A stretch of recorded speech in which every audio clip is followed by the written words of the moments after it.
తెలంగాణ భవన్లో కేసీఆర్ అధ్యక్షతన కీలక సమావేశం. బీఆర్ఎస్ నేతలకు దిశానిర్దేశం చేసిన అధినేత.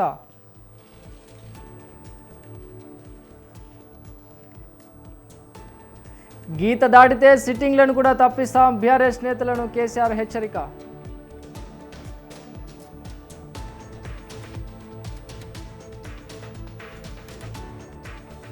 కవిత పార్టీపై కేటీఆర్ సంచలన వ్యాఖ్యలు. కొత్త పార్టీలను పట్టించుకోమని వ్యాఖ్య.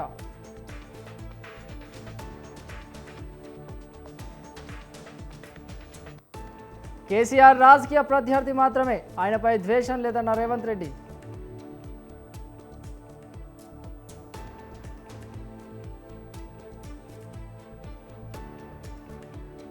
ఇందిరమ్మ ఇల్లు మరింత వేగవంతం, పారదర్శకత. సెగ్మెంట్కు 3500 ఇళ్లు మంజూరు చేశామన్న పొంగులేటి.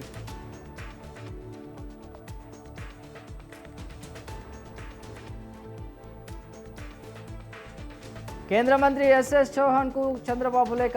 మొక్కజొన్న రైతులను ఆదుకోవాలని విజ్ఞప్తి.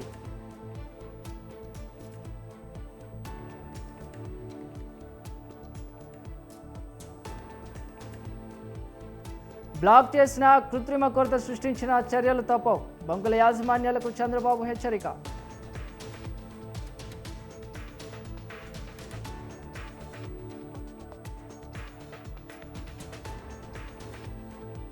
రాష్ట్రంలో ఇంధన నిల్వకు ఢోకా లేదు, ఫ్యూయల్ కొరతపై civil supply commissioner clarity.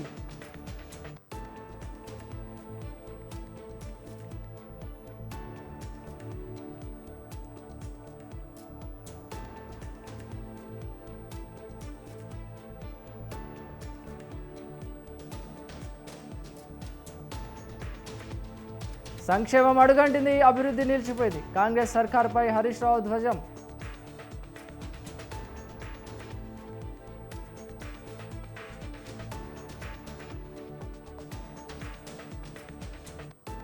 అల్లాడుతున్న Hyderabad ప్రజలకు మధ్యాహ్నం నుంచే మేఘావృతమై చల్లగా మెరిసిన వెదర్.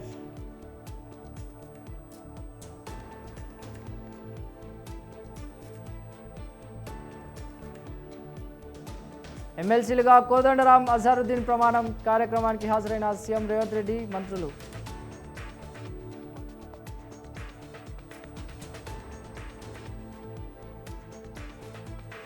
గాంధీ భవన్లో డీసీసీలు కోఆర్డినేటర్ల సమావేశం. క్షేత్రస్థాయిలో పార్టీ బలోపేతంపై చర్చ.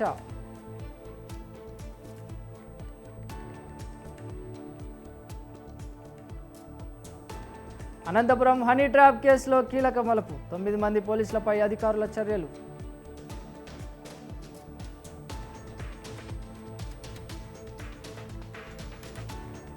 ఓర్వకల్లు స్టీల్ ప్లాంట్ రోడ్డులో పేలుడు, కార్మికుడు మృతి, మరొకరికి గాయాలు.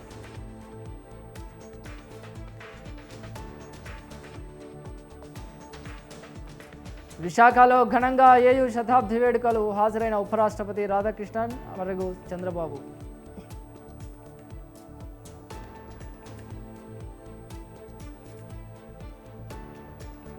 బీజేపీలో ఆప్ ఎంపీల విలీనం కంప్లీట్. గ్రీన్ సిగ్నల్ ఇచ్చిన రాజ్యసభ చైర్మన్.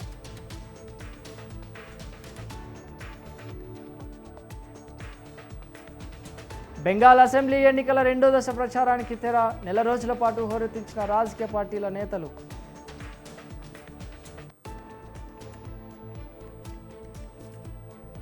విజయ్కు మద్రాస్ హైకోర్టులో ఊరట. ఎన్నికల అఫిడవిట్ పిటిషన్ కొట్టివేత.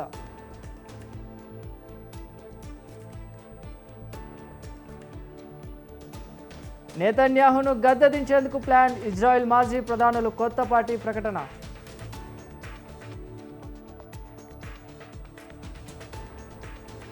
మాపై దాడులు చేస్తే 3 రెట్లు బదిలిస్తాం. అమెరికా హెచ్చరికలపై ఇరాన్ రియాక్షన్.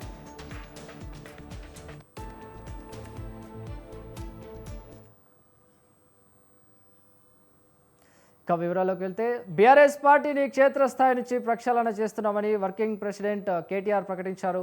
కాంగ్రెస్ ప్రభుత్వంపై ప్రజల్లో ఉన్న అసంతృప్తిని ఆయుధంగా మలుచుకుంటామన్నారు. రాష్ట్రంలో ఎన్నో పార్టీలు వస్తుంటాయి, పోతుంటాయి, వాటిని పెద్దగా పట్టించుకోవాల్సిన అవసరం లేదని కేటీఆర్ తేల్చి తెలిపారు. కార్యక్రమాన్ని కూడా రెండు మార్గాల్లో చేస్తాం. ఆన్లైన్ మరియు ఆఫ్లైన్. అంటే ఆన్లైన్ అంటే డిజిటల్ మోడ్లో, ఆఫ్లైన్ అంటే మరి పుస్తకాల ద్వారా, మెంబర్షిప్ పుస్తకాల ద్వారా 2 మార్గాలుగా తప్పకుండా చేస్తాము. మా ఆలోచనల్లో ఒకటే, రాశి కంటే వాసి ముఖ్యం.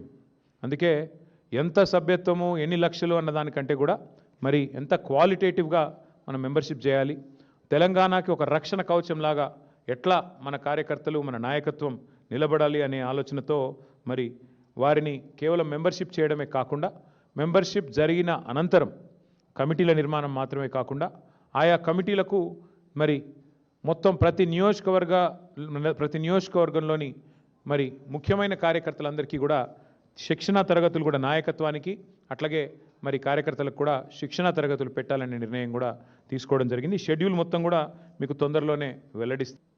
ధాన్యం కొనుగోళ్లలో రాష్ట్ర వ్యాప్తంగా ఏదైతే రాష్ట్ర ప్రభుత్వ నిర్లక్ష్యం వల్ల రైతులు తీవ్రంగా నష్టపోతూ ఉన్నారు, ఇవాళ దళారుల పాలైపోయింది ధాన్యం. రాష్ట్రంలో ఎక్కడా కూడా కొనుగోలు కేంద్రాలు నడవడం లేదు. సమావేశం ఏం తీర్మానం చేసింది అంటే, బీఆర్ఎస్ ప్రభుత్వం ఉన్నప్పుడు ఏ రకంగానైతే ఎలాంటి ఆంక్షలు లేకుండా కొనుగోలు చేశామో, అది వరి అయితేనేమి, మొక్కజొన్న అయితేనేమి, సోయా అయితేనేమి, అదేవిధంగా జొన్నలు అయితేనేమి, ఇంకా ఏ పంట అయినా కూడా సంపూర్ణంగా ఎలాంటి ఆంక్షలు లేకుండా సీలింగ్ లేకుండా ఏ రకంగానైతే కొనుగోలు చేశామో అదే రకంగా కొనుగోలు వెంటనే ప్రారంభించాలి, లేదా గ్రామాన బీఆర్ఎస్ పార్టీ ఉద్యమిస్తుంది రైతుల పక్షానని చెప్పి ఈ సమావేశం తీసుకున్న అతి ముఖ్యమైన తీర్మానం అది.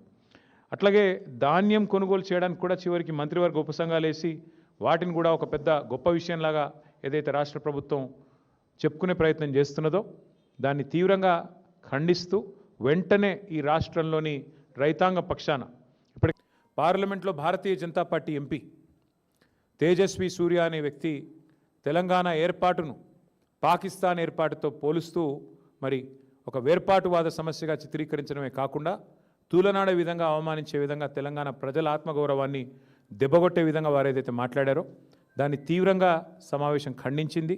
నిజంగా అక్కడ ఒక్క బీఆర్ఎస్ ఎంపీ ఉన్న లోక్సభలో మరి వెంటనే తిరగబడి అక్కడికక్కడే అవసరమైతే తేజస్వి సూర్యని నిలదీసి క్షమాపణ చెప్పించే విధంగా కార్యాచరణ ఉండేది. కానీ ఇవాళ తెలంగాణ ప్రజలు కూడా ఆలోచించాలని చెప్పి కూడా సమావేశంలో చాలామంది వక్తలు అభిప్రాయపడ్డారు.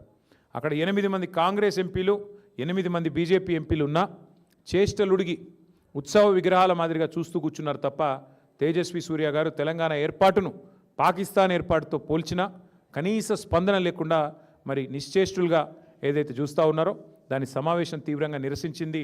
తెలంగాణ ప్రజలు దయచేసి తెలంగాణ పార్టీ ఎంపీలు బీఆర్ఎస్ ఎంపీలు లేని లోటు ఏ రకంగా ఉందో ఆలోచించాలని చెప్పి కూడా ఈ సమావేశంలో చాలామంది వక్తలు అభిప్రాయం పడడం జరిగింది.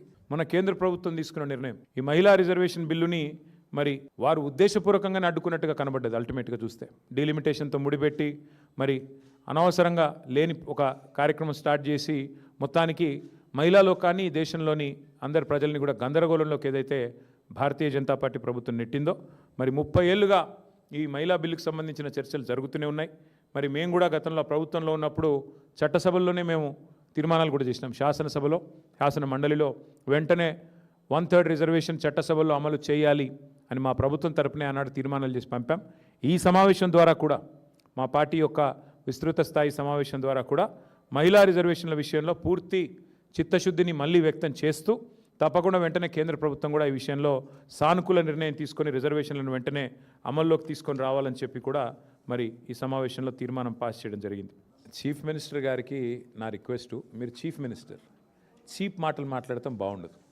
ఎందుకంటే మీరు ఒక చీఫ్ మినిస్టర్గా మాట్లాడితే ఏదైనా విధానపరమైన విషయం మీద మాట్లాడితే ప్రధాన ప్రతిపక్షంగా మేము స్పందిస్తాం, మాట్లాడతాం, మీకు జవాబిస్తాం. మీకు విషయం మాట్లాడే తెలివి లేదు. ఎంతసేపు విషయం జిమ్మడం, పర్సనల్గా దూషణలు, పర్సనల్గా గలీజ్ మాటలు తప్ప రేవంత్ రెడ్డి గారికి ఇంకోటి రాదు. వారిని నేను అడిగేది ఏమంటే ఒకటి ఇవాళ వాస్తవం ఏమంటే ఎక్స్పైరీ అయిపోయిందని మాట్లాడుతున్నాడు ఆయన.